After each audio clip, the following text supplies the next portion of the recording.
নমস্কার বন্ধুরা, আপনাদের সবাইকে স্বাগত জানাই। আজকে আমি একটা হেলদি ব্রেকফাস্ট রেসিপি শেয়ার করব আপনাদের সাথে, যেটা বানালে আপনার বাড়ির বাচ্চারা আবার বা বড়রাও খুব পছন্দ করবে, আবার বানাতে বলবে। তো এর জন্য আমি একটা গাজর, একটা আলু, 3টে কাঁচা লঙ্কা আর এক টুকরো আদা আর একটা পেঁয়াজ নিয়েছি।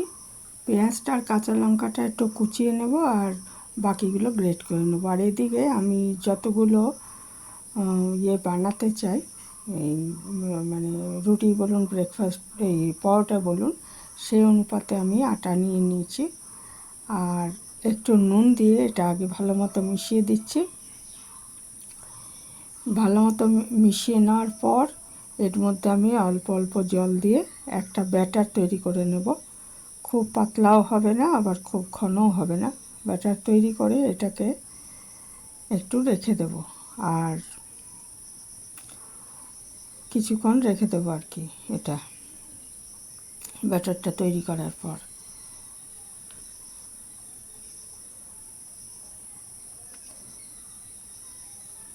আমি জলটা অল্প অল্প করে মেশাচ্ছি,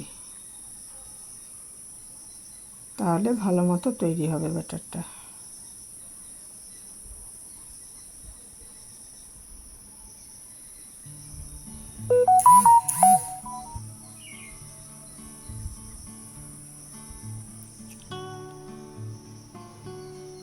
আর ওইদিকে আমি সবজিগুলো একটু গ্রেট করে নিয়েছি। আলু, গাজর আর আদা এটা গ্রেট করে নিয়েছি, আর লঙ্কা আর পেঁয়াজ কুচিয়ে নিয়েছি। এখানে একটু ওই ব্যাটারটার মধ্যে লঙ্কা কুচি, কাঁচা লঙ্কা কুচি মিশিয়ে দিলাম আর কি। আর ওই আর একটা হচ্ছে তড়কা প্যান বসিয়ে ওতে একটু তেল দিয়ে, আমি সাদা তেলই দিয়েছি, দিয়ে ওর মধ্যে একটু জিরে ফোড়ন দিয়ে আর কিছু কারি পাতা এর মধ্যে দিয়ে দেবো। দিয়ে কারি পাতাটা খুব বেশি ভাজবো না, জিরেটা আগে একটু ভাজা হয়ে যেতে হবে। ভাজা গন্ধ ছেড়ে গেলে এর মধ্যে কিছু কারি পাতা দিয়ে এটা আমি এই তরকাটা আমি ওই এটার ব্যাটারটার মধ্যে মিশিয়ে দেবো, তাহলে খেতে খুব ভালো লাগবে। কারি পাতাটা দিয়ে হালকা একটু ভাজা, বেশি ভাজা হবে না, এটা দিয়ে এটাকে আমি এটা মিশিয়ে দিচ্ছি এই মিশ্রণটার মধ্যে। আর যে সবজিগুলো আমি গ্রেট করে নিয়েছি সেগুলো দিয়ে আমি একটা পুর বানাবো। পুরের মতো দেওয়া হবে, সেই জন্য একটা পুর বানিয়ে নেব, সেগুলো দেখাচ্ছি। এটা দিয়ে ভালো মতো মিশিয়ে রেখে দিচ্ছি। কারি পাতা এবং ওই ভাজা জিরে এটার স্বাদটাকে অনেক বাড়িয়ে দেবে, সেই জন্য এইভাবে এটা মিশিয়ে রেখে দিলাম। আর পুরটাকে আমার তৈরি করে নিতে হবে। খুব খুব মিহি করে গ্রেট করা হয়েছে, কাজেই এটা পুরটা তৈরি হতে বেশি সময় লাগবে না। আর ততক্ষণ এটা ভালো মতো সব মিশে যাক আর কি, সেইভাবে রেখে দিচ্ছি। দরকার লাগলে আর একটু জল পরে মেশাবো। যে পেঁয়াজটাও খুব কুচি করা হয়েছে, গাজর কুচি, ওইদিকে লঙ্কা কুচি আর একটু আদাটাও গ্রেট করে নেওয়া হয়েছে। আর ওইদিকে হচ্ছে আলুটা, একটা মাঝারি সাইজে আলু নিয়েছিলাম, সেটাও আমি গ্রেট করে তারপরে জলে ভিজিয়ে তুলে নিয়েছি আর কি, তুলে ছেঁকে রেখেছি। এবারে একটা কড়াইতে আমি এটা সর্ষের তেলই দিয়েছি, কিন্তু এটা সাদা তেলে করতে পারেন। দিয়ে এর মধ্যে একটু আমি সাদা জিরে ফোড়ন দিয়ে দেবো। তেলটা ভালো করে গরম হয়ে গেলে একটু সাদা জিরে ফোড়ন দিয়ে দিচ্ছি। ফোড়নের ভাজা গন্ধ ছেড়ে গেলে এর মধ্যে আমি দিয়ে দিচ্ছি পেঁয়াজ আর একটু আদা কুচি, গ্রেট করে রেখেছি যে আদা, সেটা দুটো দিয়ে খুব ভালো মতো ভেজে নিচ্ছি। দিয়ে দিচ্ছি একটু পরিমাণ মতো নুন। ব্যাটারটায় নুন আছে, কিন্তু এই পুরটার মধ্যে একটু নুন থাকতে হবে, না হলে ভালো লাগবে না। এই জন্য পুরটার মধ্যেও আমি নুন দিয়ে দিলাম। দিয়ে পরিমাণ মতোই দেবেন, বেশি হয়ে গেলে ভালো লাগবে না। দিয়ে ভালো মতো ভেজে নিচ্ছি।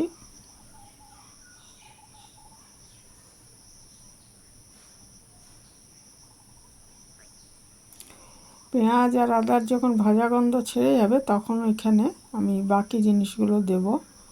এটা হচ্ছে গ্রেট করা আলু, গ্রেট করা গাজর, এগুলো সব দিয়ে দেবো এর মধ্যে। এর মধ্যে ইচ্ছে করলে আপনারা পছন্দের অন্য সবজিও দিতে পারেন। আমি শুধু এগুলো দিয়েই করেছি, আপনারা অন্য সবজিও দিতে পারেন। আলু গাজর সবই দিয়ে দিয়েছি। দিয়ে একটু জল দেব না, জল দিলে এটার স্বাদ নষ্ট হয়ে যাবে। এটা ঢাকা দিয়ে দিয়ে আমি এটা যতক্ষণ না এটা সেদ্ধ হয়ে যাচ্ছে সবজিগুলো, ততক্ষণ এটা রান্না করে নেব। একটু ঢাকা দিলেই একটু জল ছেড়ে যাবে, সেই জলেই এটা সেদ্ধ হয়ে যাবে।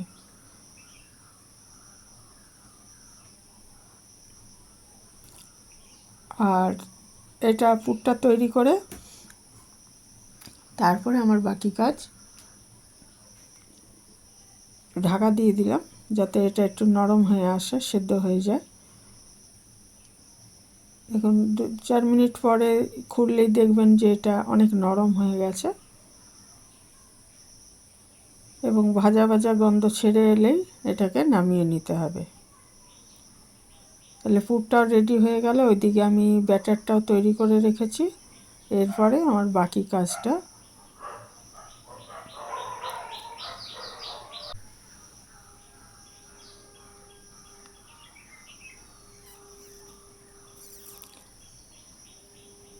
এটা রেডি কমে আসবে, রেডি হয়ে গেলে এটা দেখবেন পরিমাণে অনেক কমে গেছে, তখন বুঝবেন এটা আর ভাজা গন্ধও ছেড়ে যাবে। এবার এটা আমি নামিয়ে রেখে দিচ্ছি। দিয়ে একটা তাওয়া বসিয়ে দিয়েছি ননস্টিক, দিয়ে এর মধ্যে একটু সাদা তেল আমি লাগিয়ে নিচ্ছি তাওয়াটার মধ্যে। তারপরে তাওয়া তো গরমই ছিল, তাওয়া গরমই ছিল, এর মধ্যে তেলটা দেওয়ার পরে সঙ্গে সঙ্গে তেলটাও গরম হয়ে যাবে। তখন আমি হাতায় করে ওই ব্যাটারটা আমি আগেই বলেছি যেন বেশি পাতলাও না হয় আবার বেশি মোটাও না হয়, এইভাবে করে নিতে হবে। দিয়ে 1 কি 1.5 হাতা যেরকম সাইজের আপনি করতে চান সেটা দিয়ে এটাকে হাতার সাহায্যে হাতার উল্টো পিঠের সাহায্যে একটু ছড়িয়ে দিতে হবে। ইচ্ছে করলে একটু ঢাকা দিয়ে দিতে পারেন, তবে ঢাকা না দিলেও চলবে। এটা হচ্ছে ওপরটা যখন শুকিয়ে যাবে তখন এটাকে আবার উল্টে দিতে হবে, উল্টে ভেজে নিতে হবে। ওপরটা একটু তেল ছড়িয়ে দিতে পারেন, তারপরে এটা একটা খুন্তির সাহায্যে উল্টে এটাকে অপর পিঠটাও ভেজে নিতে হবে। এবং একটা পিঠ তো ভাজা হয়েছে, ওপরটা উল্টে দেওয়ার পর তাহলে তলারটা তো ভাজা পিঠ, সেইটার মধ্যে এই মিশ্রণটা দিয়ে দিতে হবে। যে সবজির যে মিশ্রণটা রয়েছে আমি তৈরি করে রেখেছি সেটাকে দিয়ে দিতে হবে, পরিমাণ মতো দিয়ে দেবেন। দিয়ে একটু বেশি করেই দিয়ে দেবেন, তাহলে ভালো লাগবে খেতে। তারপরে কী হবে, একটা সাইডে আমি ওই ব্যাটারটার থেকে একটু হাতায় করে তুলে লাগিয়ে দেব। তাহলে কী হবে, যা এটাকে আমি উল্টে দেবো যখন, তখন ওটাকে আটকে যাবে আর কি, খুলে আসবে না। এই যেখানটা একটু আমি ব্যাটার লাগিয়ে দিলাম, তাহলে ওটা যখন আমি ভাঁজ করে দেব, একটা ভাঁজ দিয়ে দেব, তখন কী হবে না, ওটা গিয়ে ওই ব্যাটারটার মধ্যে লেগে এটা মানে হয়ে যাবে আর কি, মুখটা আর খুলে যাবে না। ভেতরে অনেকটা সবজি আছে তো, কাজেই সেটা খুলে যাবে না। সেই জন্য এটা যাতে খুলে না যায় ওই জন্য ব্যাটার একটু দিয়ে দিলাম। দিয়ে আবার একটু এই পিঠটা ভাজা হয়ে গেলে ওই পিঠটা আবার একটু উল্টে নিতে হবে, নিয়ে তুলে নিতে হবে। এরকমভাবে দেখুন আরেকটাও আমি দিয়ে দিয়েছি। এবার ওপরটা শুকিয়ে যেতে হবে, ওপরটা শুকিয়ে গেলে তখন আবার দেবো। ওইটা দেখুন আগে একটা করেছি, সেটা তুলে নিয়েছি থালায়। এটা ওপরের অংশটা শুকিয়ে গেলে তখন উল্টে দিতে হবে, উল্টো পিঠটা ভাজতে হবে। আর তাহলে তলার পিঠটা ওপরে হয়ে গেল, ওটা অলরেডি ভাজা। সেই ভাজা পিঠটার মধ্যে ওই দিয়ে দিতে হবে, মানে সবজি আবার ওরকম যেরকমভাবে আমি দেখিয়েছি আগেরটা, ওরকমভাবে সবজি দিয়ে দিতে হবে। দিয়ে এটাকে উল্টে দিলাম, এই পিঠটা ভাজা হয়ে গেছে। এর মধ্যে ওই সবজি দিয়ে দিচ্ছি, সবজি যেটা করে রেখেছি।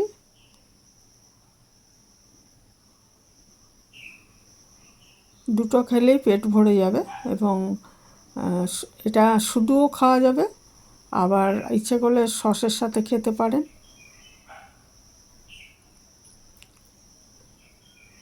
বা আম কাসুন্দি দিয়ে খেতে পারেন, বা কাসুন্দি আর টমেটো সস দিয়ে খেতে পারেন। এবার শুধুও খাওয়া যাবে যেহেতু ভেতরের সবজিটা দেওয়া আছে। আর এই যে ধারে একটু আমি ব্যাটার লাগিয়ে দিলাম, যাতে এটা যখন আমি ভাঁজ দেবো ওই মুখটা গিয়ে এর মধ্যে আটকে যাবে, সবজিটা আর বেরোবে না। সেই জন্য একটুখানি ব্যাটার দিয়ে এটাকে মুখটাকে আটকে আবার উল্টো পিঠটা আরেকবার ভেজে নিতে হবে, কারণ ওই ব্যাটার যেটুকু ইয়ে আছে ওটাও যাতে ভাজা হয়ে যায়, সেই জন্য এটাকে আবার উল্টে পাল্টে একটু ভেজে নিয়ে তারপরে নামিয়ে নিতে হবে। এইভাবে সবগুলো করে নিতে হবে।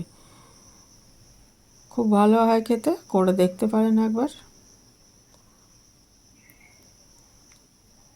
এই ছিল আমার আজকের রেসিপি। নতুন বন্ধু কেউ এসে থাকলে চ্যানেলটা সাবস্ক্রাইব করার অনুরোধ রইল। আর পুরনো বন্ধুদের অনেক ধন্যবাদ আমার পাশে থাকার জন্য।